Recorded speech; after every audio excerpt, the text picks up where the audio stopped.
লাভ দিয়ে ওইটা বলবে সঠিক, এটা যাওয়া দরকার।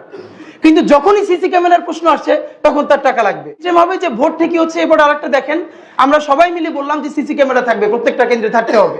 নির্বাচন কমিশন লিখিত আকারে দিল সিসি ক্যামেরার কোনো দরকার নাই, কারণ সিসি ক্যামেরা হলে রাষ্ট্রের অনেক খরচ হয়ে যাবে। খেয়াল করেন, যদি তার ন্যূনতম বুদ্ধিমত্তা থাকতো, এই লক্ষ লক্ষ সিসি ক্যামেরাকে সে স্কুল কলেজ রাস্তাঘাটে নামাইয়া সিকিউরিটি নিশ্চিত করতে পারতো। ধরেন কোনো কিছু লাগবে না। আজ পর্যন্ত বাংলাদেশ যতবার ধ্বংসের দ্বার প্রান্তে গেছে, এর প্রধানতম কারণ ছিল পিসফুল ট্রানজিশনটা হয় নাই ক্ষমতা, এই যে শান্তিপূর্ণ ক্ষমতার হস্তান্তর হয় নাই নির্বাচনের গলদের কারণে। এই নির্বাচন কমিশনকে আপনি গিয়ে সাংবাদিকরা একটা প্রস্তাব দিতে পারেন, গিয়ে বলবেন যে আমরা হিসাব করে দেখছি সামনের নির্বাচনটা ভালো করার জন্য পুরো নির্বাচন কমিশনের সবার আমেরিকা, ইংল্যান্ড, অস্ট্রেলিয়া থেকে 10টা দেশ সফর করে আসা উচিত। লাভ দিয়ে ওইটা বলবে সঠিক, এটা যাওয়া দরকার।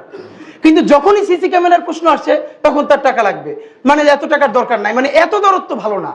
গত 3টে নির্বাচনে সবাই নারায় তাকবীর দিয়ে সিল মারছেন, তখন এত দরদ কোথায় ছিল? সিসি ক্যামেরা লাগবে, অ্যাটলিস্ট আমরা যেন বলতে পারি যে